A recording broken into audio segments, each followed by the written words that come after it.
Hola, ¿qué tal? ¿Cómo están? Pues aquí dejándoles el video de los temas básicos de química. Yo soy el profesor Ernesto Olvera.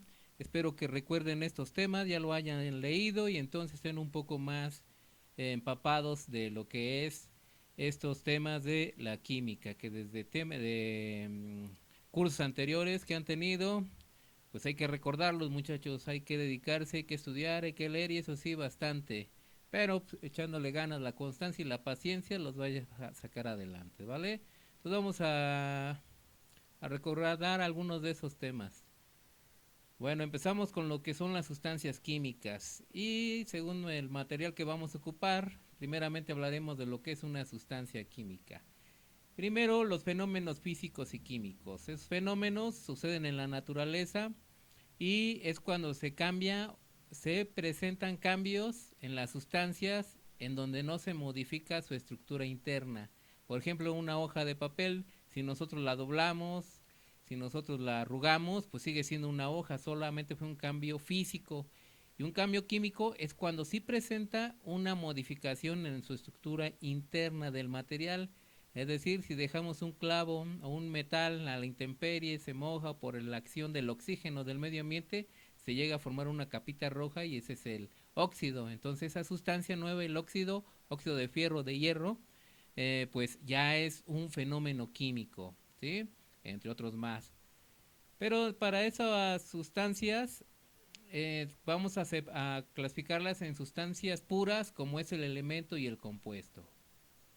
Dentro de la sustancia pura, pues hablamos de los elementos. Dentro de la naturaleza o de lo que nos rodea está hecho de materia, la cual ocupa un lugar en el espacio y está hecha de cierta clase de elementos o compuestos. Pero hablamos de las sustancias puras, en este caso son las que podemos ubicar y encontrar en la llamada tabla periódica de los elementos. Sí, donde está el sodio, el cloro, el hierro, el oxígeno, carbono, etcétera. Todos esos elementos están formados por una misma clase de materia, es decir, una misma clase de componente. Y esta es una sustancia pura que se le llama elemento. Pero si unimos ese elemento con otro más, pero en este caso ya hay una reacción química, ya hay un reacomodo de los electrones que tiene cada átomo, que ahorita más adelante va a aparecer, pues entonces ya tenemos un compuesto químico. Uno muy sencillo y muy fácil, pues ¿cuáles son? Pues el agua. ¿Quiénes conforman al agua? Pues el hidrógeno y el oxígeno. Y miren algo curioso, ¿no? El hidrógeno es un gas, el oxígeno es un gas, pero cuando reaccionan y se juntan, forman un líquido. Pero en esa proporción, para que yo tenga ese compuesto, pues necesito dos átomos de hidrógeno y uno de oxígeno, H2O, ¿sí? Y la mínima unidad de ese compuesto químico, pues se le llama molécula. Así tenemos también este otro compuesto químico que es el cloruro de sodio o la llamada sal de mesa o la azúcar, entre otros más. Sí, en donde estas ya son fórmulas químicas las cuales me da la proporción de qué y de qué cantidad de elementos se necesitan para poder tener ese compuesto químico. No puedo yo agarrar tres átomos de hidrógeno y uno de oxígeno y a ver qué sale, no. Debe de haber un reacomodo, debe de haber un enlace químico que los atrae, ¿vale? Bueno, y pues con ello también ustedes tendrán que repasar entonces lo que es nombre y símbolo de los elementos de la tabla periódica, ¿sí? Bueno, hay otro tipo de sustancias también, además de las sustancias puras, de los compuestos químicos, las llamadas mezclas. Y en estas mezclas es simplemente la unión de dos o más sustancias, compuestos o elementos, pero no hay una reacción química, es decir, no hay un reacomodo, no hay un enlace. Y estas mezclas se clasifican en homogéneas y heterogéneas. En las homogéneas, pues no se puede distinguir a los componentes de esa mezcla. Digamos, la sal de mar. La sal de mar, pues es simplemente cloruro de sodio disuelto en agua. Es una mezcla, pero no puedo distinguir con precisión dónde está la sal o dónde está el cloruro. Y el agua, pues, bueno, se aprecia, pero no el cloruro de sodio. Es una mezcla homogénea, no se distingue. Y propiamente a eso se le llama soluciones, en donde son dos fases, la que se disuelve y la disuelta. La que se disuelve es el llamado soluto y la sustancia que disuelve al soluto es el solvente. Y como tenemos, y hay que recordar que los estados de la materia son cuatro: estado sólido, líquido, gaseoso y el plasma, es conforme se tienen la energía cinética de los átomos. Recordarán algo ustedes, ¿no? Entonces aquí tenemos esta tablita, de acuerdo a la fase, pues podemos tener una fase sólida, en donde el soluto es sólido y el solvente es sólido, como una aleación, como es el bronce. Precisamente en las Olimpiadas, a los ganadores, a los tres primeros lugares, a uno le dan su medalla de oro.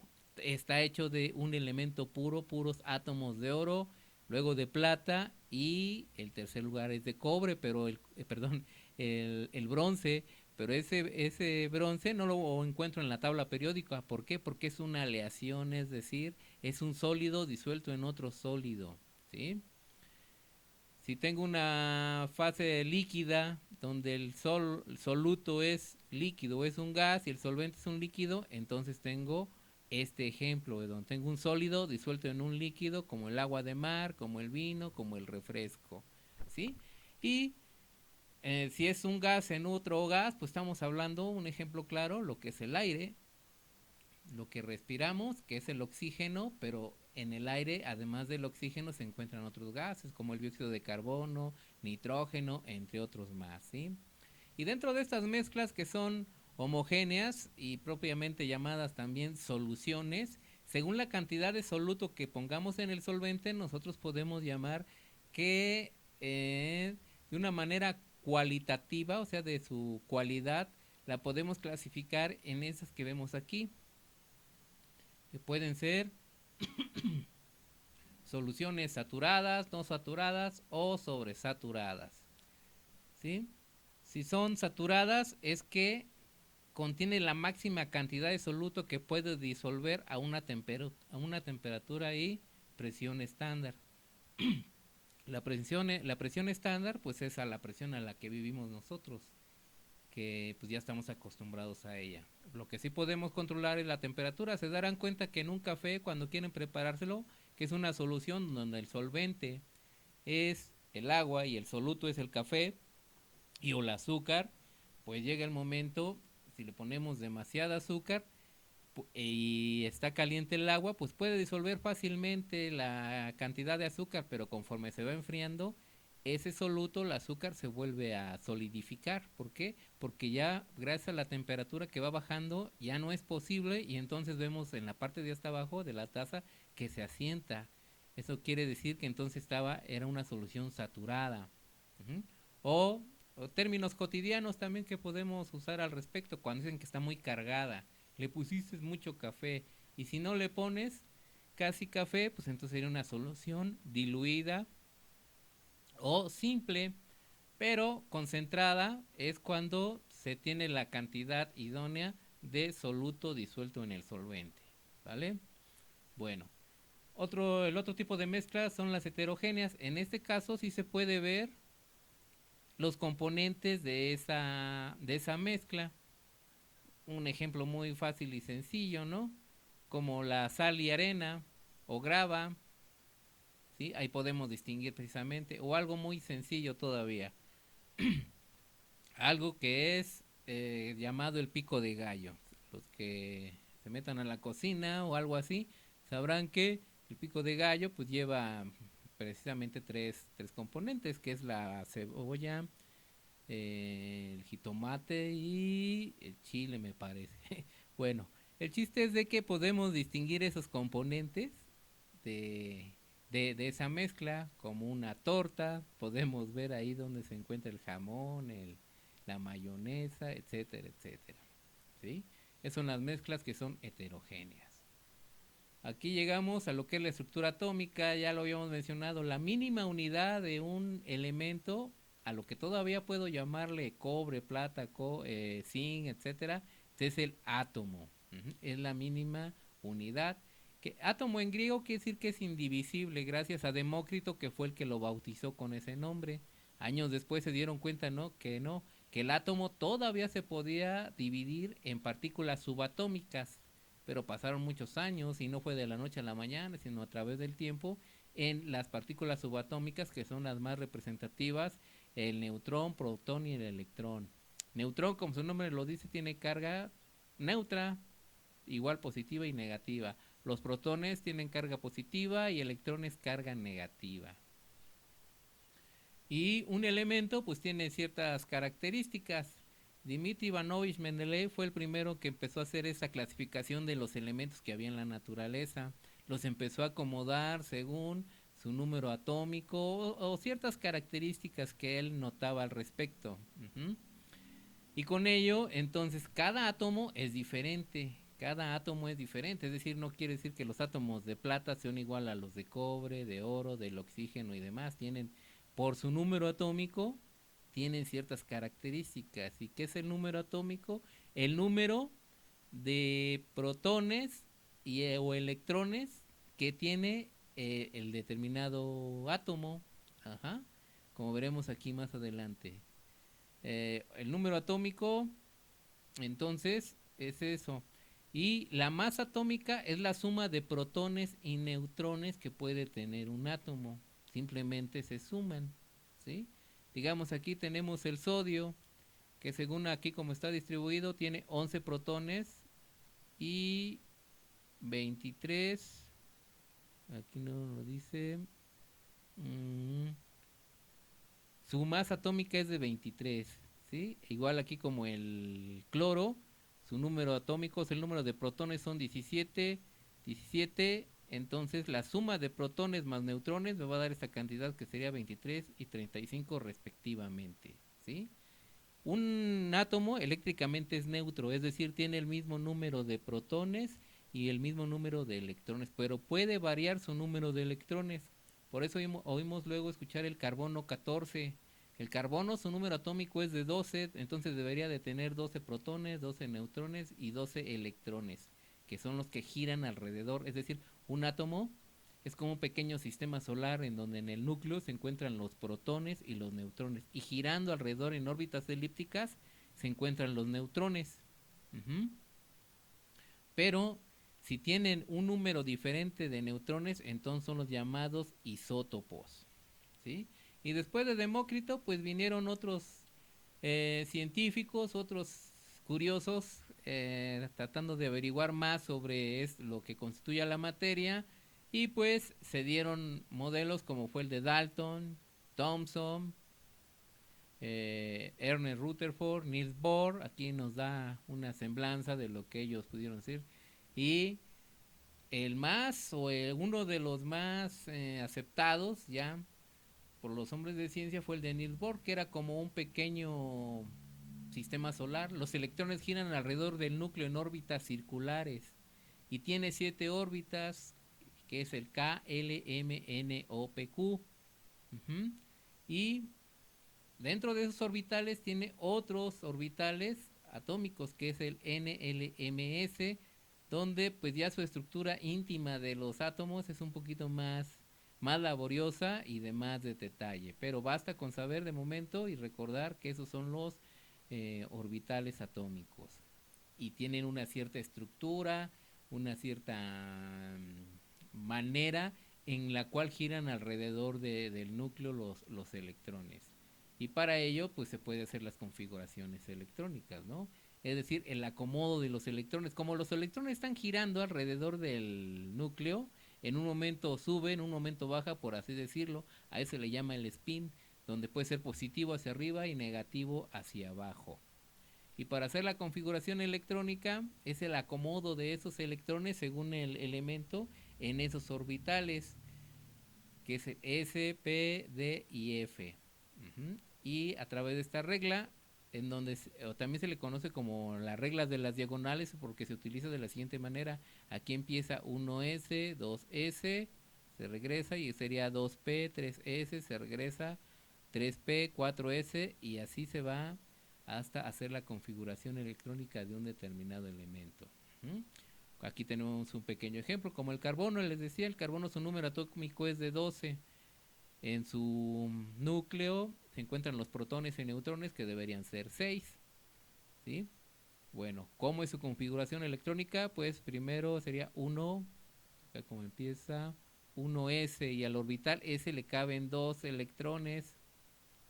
Ajá, acá lo vemos, al 2, al P le caben 6, al D 10, al F 14. Bueno, siguiendo esos números, entonces sería 1s, ya, cuando sube y cuando baja el electrón. 2s2, y luego el orbital P, como son 6 electrones lo que le caben, entonces desglosan en 3 orbitales, 2, 4, 6, pero primero se acomodan los que van hacia arriba. Ajá, y luego los que van hacia abajo, y entonces sí quedaría la configuración electrónica. Y para ello, pues nosotros debemos de saber y conocer bien la tabla periódica, que ya ustedes en algún momento la habrán estudiado y la recordarán. Ha habido o hay varias ediciones, varias presentaciones, y cada una tiene su nomenclatura, lo que significa, cada numerito, el color, etcétera, ¿no? Pero aquí a grandes rasgos vemos generalmente que la tabla periódica se compone de una manera horizontal y de una manera vertical. Si es horizontal, pues estamos hablando de los periodos.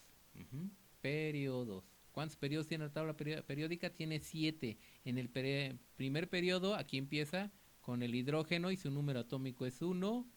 Y en ese mismo periódico sigue el helio y su número atómico es 2. En el siguiente periodo es el litio, número atómico 3. Luego el berilio, número atómico 4. El boro 5, carbono 6, nitrógeno 7, y así se va. Si se dan cuenta, su número atómico va en aumento. Es una manera en la que está conformada la tabla periódica. 7 periodos, ¿vale? Y de una manera vertical son las familias o los grupos. Aquí tenemos el 1A, el 2A, 3B, 4B, etcétera, ¿sí? Y tienen una cierta característica. Todos estos del grupo 1A, que es el llamado los alcalinos, y estos alcalinotérreos, tienen una cierta característica que en su último nivel de energía, o en su última configuración electrónica, o el acomodo electrones, tienen un electrón. Tienen un electrón. Entonces, cuando algún elemento de esto quiera reaccionar con otro, pues deben de alcanzar lo que llamamos su estabilidad, y la estabilidad es que tengan 8 electrones en su último nivel de energía, como el grupo 8A. En el grupo 8A, donde está el helio, neón, argón, criptón, xenón, radón y el otro, en su último nivel de energía tienen 8 electrones. El helio tiene 2, entonces ya es un átomo estable, es decir, no necesita que le regalen ni necesita regalar porque ya está completo. Estos elementos son muy difíciles de reaccionar, por eso también reciben el nombre de gases nobles o gases inertes. ¿Por qué? Porque no reaccionan, o es muy difícil que reaccionen. Entonces, por eso. Así que entonces, estos tienen en su último nivel 1. En una tabla periódica actual que ustedes puedan conseguir, chequenla, estudienla a detalle y verán que ahí ofrece esos datos, ofrece cómo están conformados los electrones en los niveles de energía, K, L, M, N o P, Q y demás. Y es por eso entonces que se pueden combinar con estos, más que nada con los grupos del 7A, donde tenemos al flúor, al cloro. Bueno, a todos ellos son grupos y son familias, ¿sí? Y se pueden unir según su electronegatividad que tengan para poderse combinar, ¿sí? Ok. Ahora también otra manera de clasificar a los que están en la tabla periódica, pues son, los podemos ubicar como metales, no metales y metaloides. Y tienen ciertas características, como aquí los notamos, hablemos de algunas. Por ejemplo, el metal tienen brillo, son maleables, son dúctiles. Esos que son maleables se pueden reducir a láminas, dúctiles a hilos como el cobre, conducen la electricidad. Y los no metales, pues, es todo lo contrario, no tienen brillo, no son maleables, son quebradizos, no son dúctiles. Y los metaloides son aquellos que tienen una cierta característica de metal y de no metal, o también llamados semimetales, ¿no? Y tienen ciertas propiedades químicas como lo vemos acá. Bueno, recuerden que todo esto es un repaso general, dada la característica del curso. Entonces sí necesitamos que ustedes se pongan a repasar, estudiar y pues a echarle coco al asunto para que puedan esto tenerlo más fresco y que lo recuperen para que sea más fácil. Bueno, clasificación por familias y periodos, pues ya lo hablamos. Dice, periodos son filas, están indicadas en el último nivel de energía que ocupan los electrones en los elementos. Ujú. Eh, y es aquí los vemos. Aquí ya con más detalle el grupo 1A, que son los metales alcalinos. Electrones de valencia. ¿Qué es la valencia? Pues es la capacidad que tiene un elemento de poder reaccionar con otros más. ¿Sí? Y estos son los electrones que tienen en su último nivel de energía. Entonces, digamos, el metal alcalino, lo que es el 1A, en su último nivel de energía tiene todos 1. En el 2A, o los alcalinotérreos, tiene 2. Y por eso su valencia puede ser de más 1 o de más 2 o de más 3, según sea el caso. Pero ¿qué pasa aquí con el grupo 4A, donde está el carbono?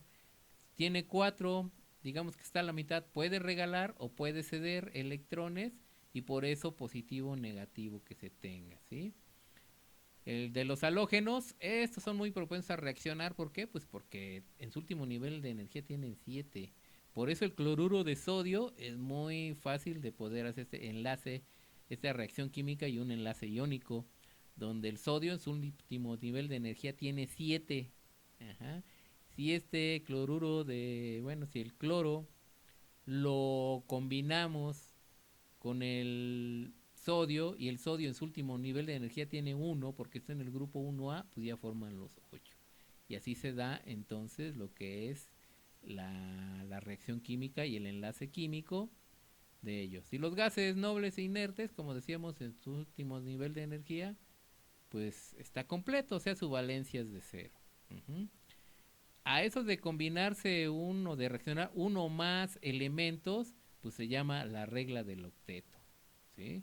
Porque deben de completar 8 electrones en su último nivel de energía. Es decir, la configuración de un gas noble, o sea que ya sea estable. Y hay varias maneras de poder representar esos enlaces, como es la estructura de Lewis.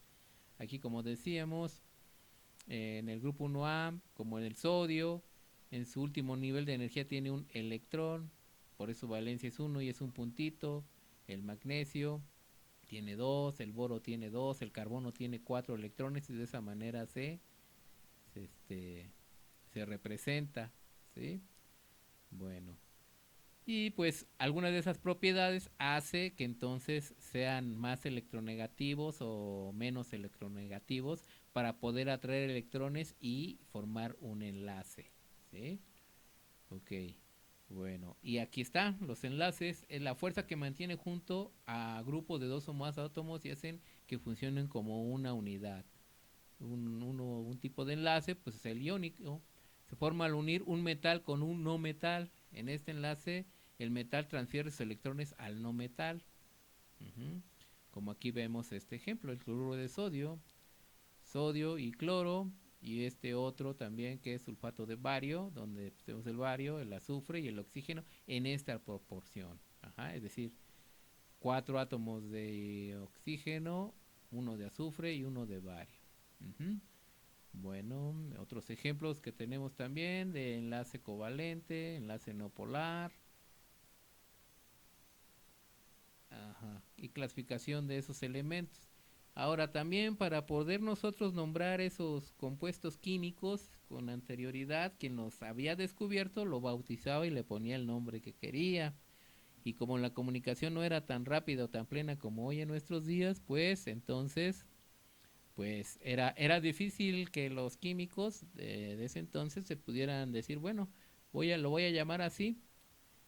Tardaban en saber, dice, no, pues yo le puse así. Entonces hay ciertos compuestos químicos y que ya tienen ese nombre tan arraigado que así se les queda. Pero ya posteriormente hubo una asociación en la cual se encargó de estandarizar ese nombre para que todo químico que lo leyera supiera, perdón, de qué se está hablando, ¿sí?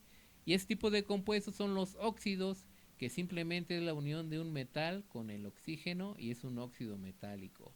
Si es un no metal que reacciona con el oxígeno, es un óxido no metálico, también anhídrido, como es el CO2, es un anhídrido carbónico o simplemente un óxido no metálico. Y si unimos un anhídrido con agua, vamos a tener un oxiácido, y un hidrógeno más un no metal con el oxígeno también es un ácido. Y aquí vemos algunos ejemplos de esas reacciones químicas, ¿sí? Aquí el sodio más el oxígeno, pues tenemos dos moléculas de este compuesto químico, ¿sí? Un óxido de sodio.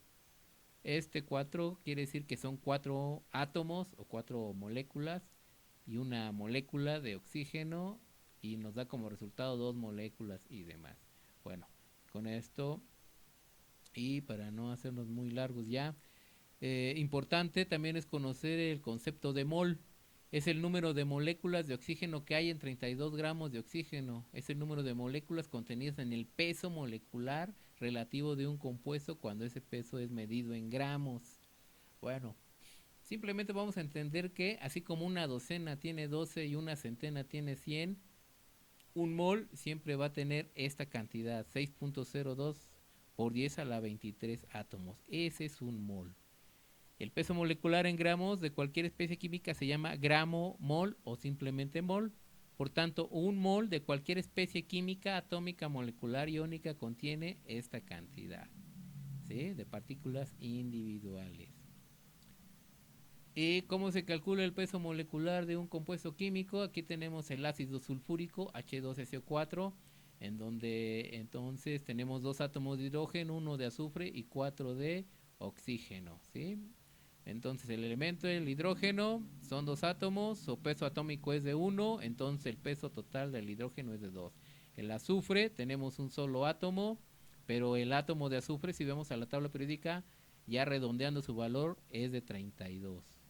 Y el oxígeno, su peso, bueno, tenemos 4 átomos de oxígeno, el oxígeno pesa 15.9994, pero ya redondeado aquí es 16, pero por 4 son 64, entonces lo sumamos y esto me da 98 gramos mol. Es decir que esta molécula de ácido sulfúrico, el peso fórmula es de 98 gramos mol, ¿sí?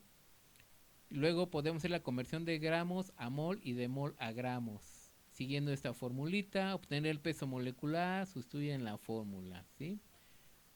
Donde n pues, es el número, en donde va a ser igual a donde dice n son el número de moles, m pues, es la masa en gramos de la sustancia y pm mayúsculas es el peso molecular que se da en gramos mol. Y vamos a checar este ejemplo. Dice, ¿cuántos moles hay en 30 gramos de ácido sulfúrico? Primero, pues calculamos el peso molecular del ácido sulfúrico, como lo vimos en la tabla, 98. Y pues ya cuántos gramos tenemos de ello. ¿Cuál es su masa? Pues 30 gramos, pues simplemente dividimos 30 gramos entre 98 gramos mol y me da la cantidad 0.3 mol de ácido sulfúrico. ¿Sí? O sea que en 30 gramos hay 0.3 mol de ácido sulfúrico, ¿vale? Bueno, entonces, así a grandes rasgos, pues son temas básicos, entre otros, pero son los que vamos a ocupar nosotros para que, por favor, resuelvan estos ejercicios y me los puedan mandar a la cuenta del correo para poder checar, ¿sí? Lo pueden descargar, lo pueden transcribir o como mejor les convenga, ¿vale? ¿Tienen dudas, preguntas? Pues las mandan. Pues ha sido todo por hoy. Muchas gracias.